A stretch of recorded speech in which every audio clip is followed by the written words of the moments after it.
My name's Jessica Parker, and I've spent most of my life feeling like I didn't belong. Growing up in Columbus, Ohio, in a cramped house on the edge of the city, I was the kid my parents never wanted. My mom was barely out of high school when she got pregnant with me, caught up in a whirlwind romance with a guy who couldn't keep his promises. My dad, well, he never let me forget I was the reason his life went off the rails. "There goes my freedom," he'd mutter every time he passed me in the hallway, his eyes cold like I was some kind of debt he couldn't pay off. Mom wasn't much warmer. She was too busy trying to keep the peace, cooking and cleaning like her life depended on it. It wasn't always just the three of us. My grandparents on both sides got wind of Mom's pregnancy and stepped in, insisting she keep me. Back then, folks didn't raise kids alone, so Mom and Dad got married and I came along kicking and screaming. For 12 years, it was just us in that little house, the air thick with tension. I learned early to tiptoe around Dad's temper, keeping my head down, scrubbing dishes, mopping floors, anything to avoid his glare. But no matter how quiet I was, I couldn't escape the feeling I was a mistake. Then my sister, Shelby, was born. She was their miracle, the child they actually wanted. From the moment she arrived, everything shifted.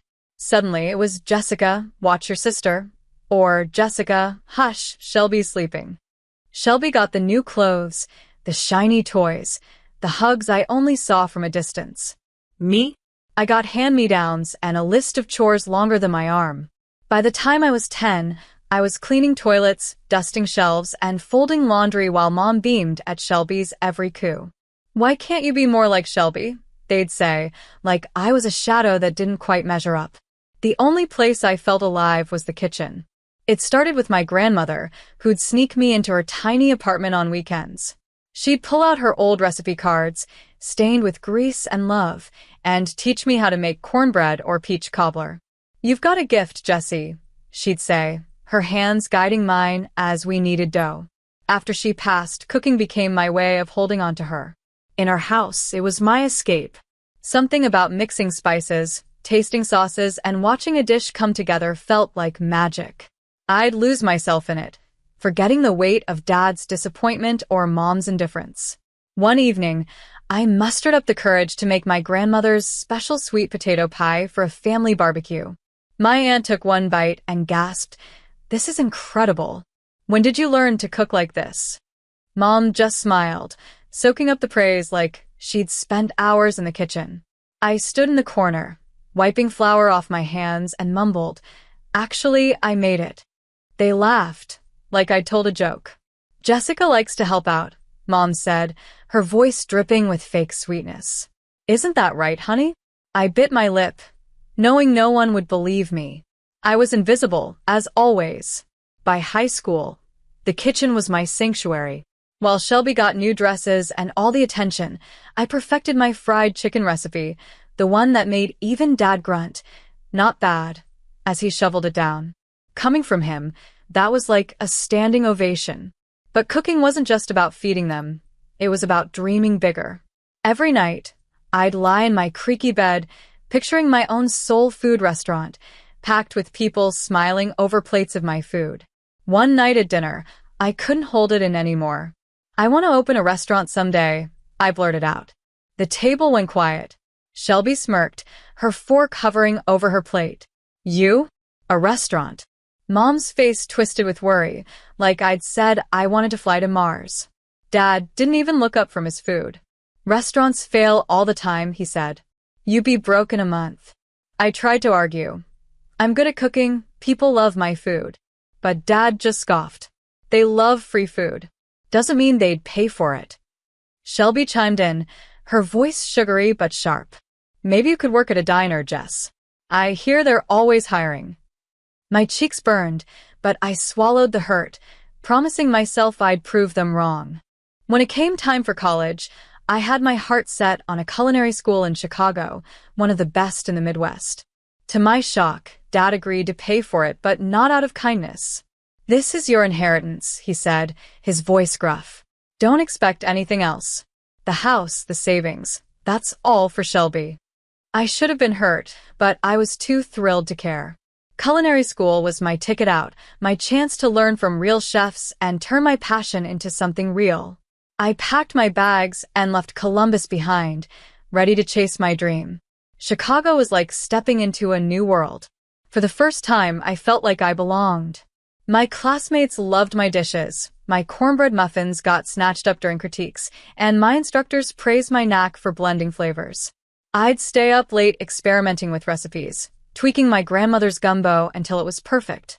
Those years were a blur of chopping, sautéing, and baking, and I soaked up every second.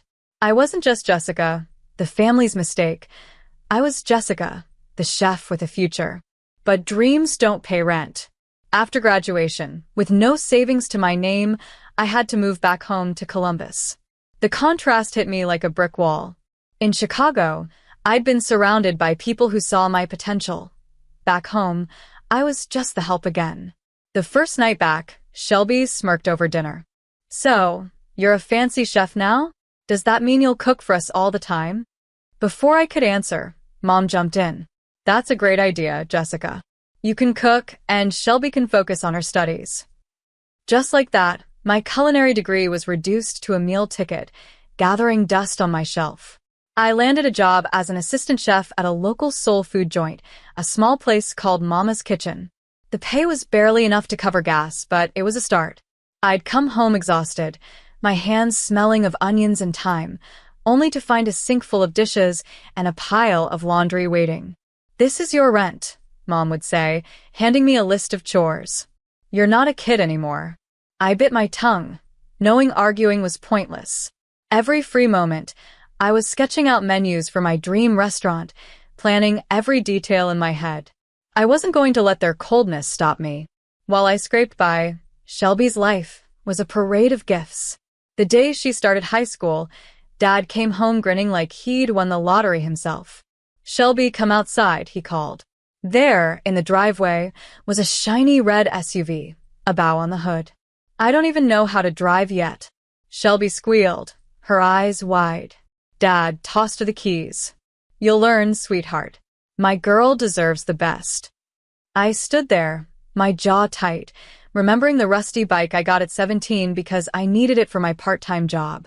It didn't stop there. Shelby got the latest iPhone, a sleek laptop, designer jeans, even a bedroom makeover that turned her room into something out of a magazine. My room? Same peeling wallpaper, same squeaky bed I'd had since I was 12. The spiders were my only roommates. I started dreaming of moving out, maybe finding a roommate to split rent on a tiny apartment. Anything would be better than this constant reminder that I was less than Shelby. Then Christmas rolled around, and I decided to do something different. I'd been saving up from my job, determined to get everyone nice gifts for once, to show them I wasn't the failure they thought. I bought lottery tickets, not the cheap ones, but tickets for the big Ohio jackpot. On Christmas morning, I handed out the envelopes, trying not to look too hopeful. Mom opened hers and frowned. "Lottery tickets?" Dad snorted. "What, you shop at a gas station now?" Shelby didn't even open hers, just rolled her eyes. "Real thoughtful, Jess." Mom's voice turned icy. "Since Jessica didn't really get us anything, she won't expect gifts either, right?" The words stung like a slap. I grabbed the tickets back, my hands shaking. "You know what? I'll keep them. Merry Christmas." I stormed out, ignoring their stunned faces. Who needed their holiday dinner anyway? I texted Vera, my coworker from Mama's Kitchen. "You at the restaurant? Mind some company." An hour later, I was at the closed restaurant, sipping cheap wine with Vera, laughing about our messed-up families. It wasn't the Christmas I'd pictured, but it felt more like home than my actual house ever did. A few days after Christmas, I was on a break at Mama's Kitchen, wiping down counters when my phone buzzed with a missed call from an unknown number.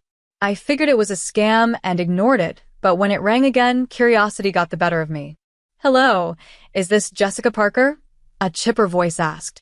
I frowned. "Yeah, who's this?" The woman introduced herself as Lisa from the Ohio Lottery Commission. "You're holding a winning ticket," she said.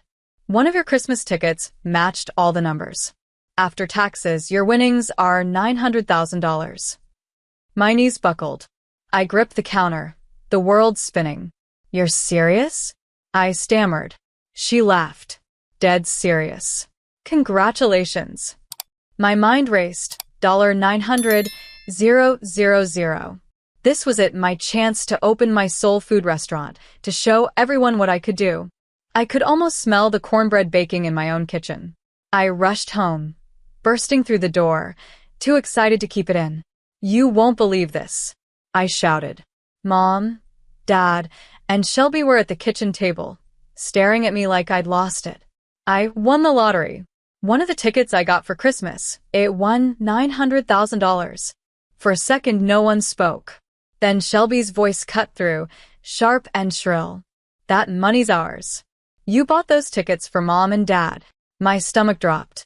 No, I said, my voice shaking but firm. You gave them back. They're mine. Mom and Dad exchanged a look, and Dad leaned forward, his tone slow and heavy. Jessica, be reasonable. You live under our roof. You owe us. Hand over the ticket and we'll handle it. My hand went to my pocket, where the ticket was tucked safe. No, I said, surprising myself with how steady I sounded. This is my win. I'm using it to open my restaurant. Dad's face turned red, veins bulging. Now you listen here. No, you listen, I shouted, years of hurt pouring out. I've spent my whole life being treated like I'm nothing in this family.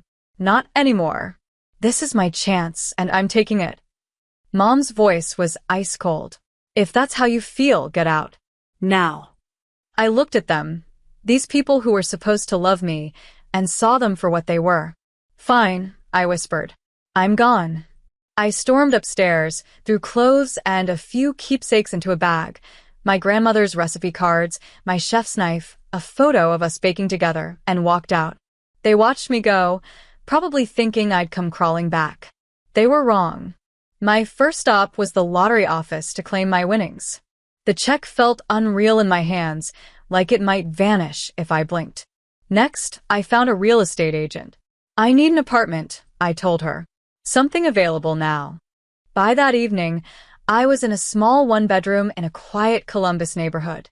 It wasn't fancy, no furniture yet, just a mattress on the floor, but it was mine. I sat there, eating takeout, flipping through restaurant equipment catalogs on my phone, and felt something I hadn't in years. Hope. The next weeks were a whirlwind. I threw myself into planning my restaurant, staying up late with my laptop, researching suppliers, crunching numbers, drafting menus. Every detail had to be perfect. I drove around Columbus, hunting for the right spot, until I found it, a rundown storefront in the short north, vacant for years, with grimy windows and a flickering for lease sign. The landlord raised an eyebrow when I said I wanted to turn it into a soul food restaurant. Good luck, kid, he said, tossing me the keys with a smirk. I didn't care.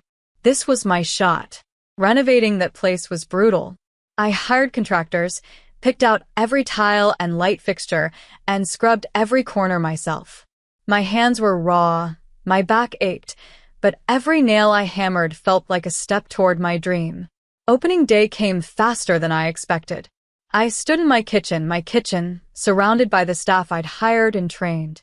When the first order came in, a plate of fried catfish and collard greens, my heart raced. Let's do this, I said, tying on my apron. That night, watching customers smile over my food, I knew I'd made the right choice. Those first few months at my restaurant, Parker's Soul Kitchen, were a blur of adrenaline and exhaustion.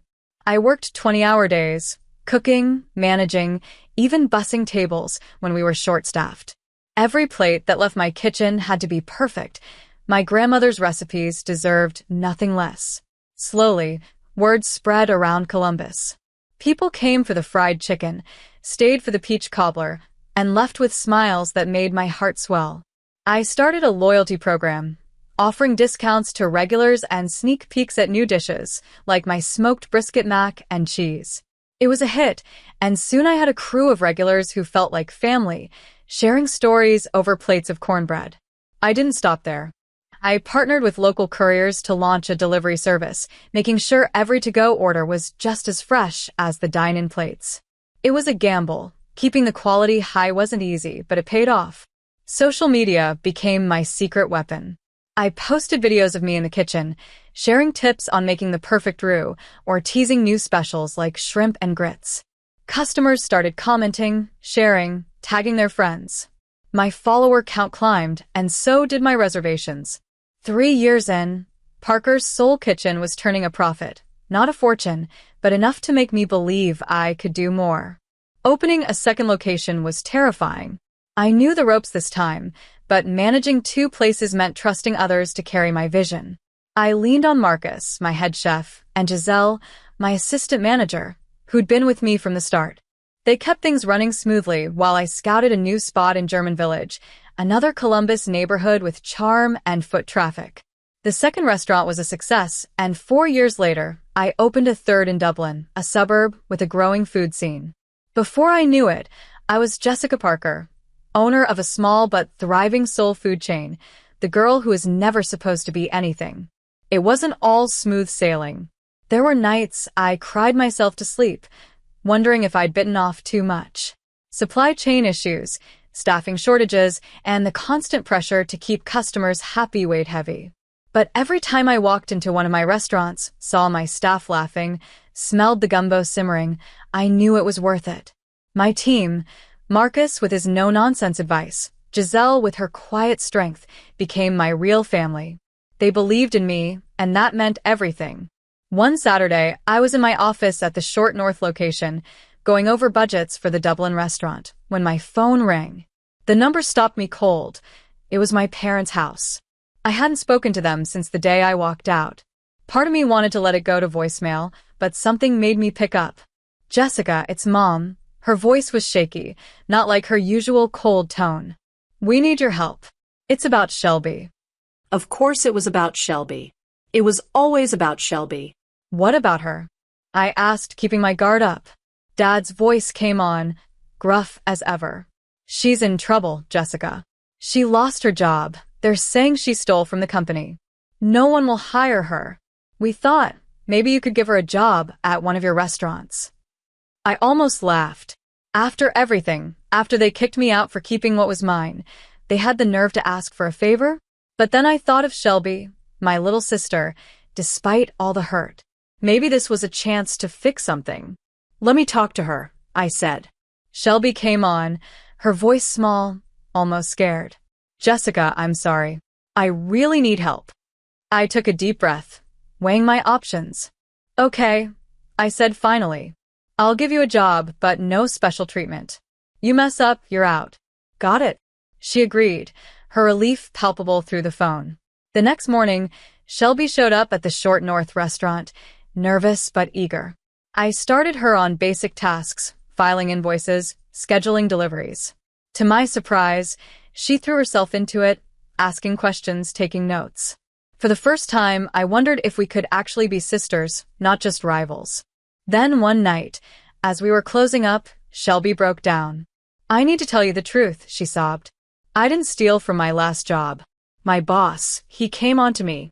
When I turned him down, he fired me and spread lies that I was a thief." Anger surged through me, not at her, but at the man who'd hurt her. "I believe you," I said, pulling her into a hug. "We'll figure this out together." I promised to teach her everything I knew about running the restaurant, hoping this could be her fresh start. But deep down, a tiny voice warned me to stay cautious. I'd been burned before. At first, Shelby was a model employee. She showed up early, stayed late, and tackled every task with a fire I'd never seen in her before. She'd volunteer to reorganize the inventory or cover a shift when someone called out. I started to think maybe I'd misjudged her, that the spoiled kid I grew up with was finally growing up. I taught her how to manage orders, balance the books, even how to plate a dish so it looked as good as it tasted. Watching her handle a busy lunch rush with confidence, I felt a flicker of pride. Maybe we could rebuild something after all. But then the whispers started. I brushed them off at first. Restaurants are gossip mills, and I'd heard my share of chatter. But the rumors got louder, and one afternoon, Marcus, my head chef, pulled me aside in the kitchen. "Jessica, we need to talk," he said, his face serious. "Your sister's been saying things. Stirring up trouble." My stomach twisted. What kind of things? He hesitated, then spilled it. She's telling the staff you're underpaying them, keeping all the profits for yourself. She even suggested they go on strike. I felt like I'd been punched. That's insane, I said. You know our margins are tight. I've always been open about the books. Marcus nodded. We know, boss. None of us believe her. But there's more. She's been saying the restaurant should be hers, that you cheated her out of the family money. My blood ran cold. After everything, giving her a job, a second chance, this was how she repaid me? That evening, I called Shelby into my office, my hands shaking with anger. What the hell are you doing? I demanded, laying out everything Marcus had told me. Shelby's face was blank, her voice calm. Oh, that? I was just testing the staff's loyalty, Jess. Making sure they wouldn't turn on you. Looks like they passed. She smiled, but there was something cold in her eyes, a glint that made my skin crawl. I wanted to believe her, but doubt gnawed at me. Before I could press her, Giselle, my assistant manager, burst in, her face pale. Jessica, we've got a problem. There's a $10,000 shortage in the cash register. We spent hours poring over the books, double-checking every transaction. The money was gone, no mistake. Only 3 people had access to the register. Marcus, Giselle, and Shelby. I trusted Marcus and Giselle with my life. They'd been with me through every late night and every crisis. But Shelby? That little voice in my head was screaming now. She came up to me later, her voice low. You know, I've noticed Giselle staying late a lot. And she did just buy that new car. I stared at her, my heart sinking. Was she really trying to pin this on Giselle? I couldn't ignore it. Too much was at stake, my business, my reputation, the livelihoods of my team. Late one night, after everyone left, I installed hidden cameras around the registers. It felt like a betrayal, spying on my own staff, but I had no choice. For days, I watched hours of footage, my eyes burning from the screen. Then, on the 5th night, I saw it. Shelby, quick and sneaky, opening the register, her hands slipping cash into her pockets. My heart broke, not just for the money, but for the sister I'd hoped she could be. I didn't confront her. I couldn't. Instead, I called the police. The next day, as Shelby was finishing her shift, 3 officers walked in. Her face went from shock to rage in seconds. She thrashed, knocking over a table, sending plates crashing. I deserve this money, she screamed. I should be rich, not you. You stole my life. As they dragged her out, I felt empty, like the last piece of my old family had crumbled to dust. The next day, my parents stormed into the restaurant. Mom was sobbing, Dad's face red with fury. How dare you, he roared. Your own sister. Drop the charges. I stood my ground, pulling out my phone to show them the footage. This is what Shelby did. She's a thief. They watched, their faces paling, but instead of understanding, Mom's eyes hardened. You set her up, she hissed. You've always been jealous of her. I laughed, bitter and tired. Jealous? You gave me nothing and expected me to be grateful. I'm done. I pointed to the door. Get out of my restaurant. Get out of my life. The trial was brutal. Shelby played the victim, tears streaming as she spun lies about me. But then her former boss took the stand. He told the court how Shelby had chased him, threatened to accuse him of harassment when he rejected her, then stole from the company in revenge. The jury saw through her act. They found her guilty, and as they led her away, she shot me a look of pure hatred. I haven't spoken to my family since. Sometimes, late at night, I wonder if I could have done things differently. But then I walk into Parker's Soul Kitchen, see my staff bustling, smell the collard greens simmering, and I know I made the right choice. This is my home now, these people my family. Nobody, not Shelby, not my parents, can take that from me. To everyone who's followed my journey, thank you. You've been with me through the hurt, the fight, and the triumph. If my story hit you in the heart, hit that subscribe button and join us. Every plate we serve carries a piece of my soul, stories of struggle, love, and new beginnings. Keep cooking your own truth, and I'll see you at the table.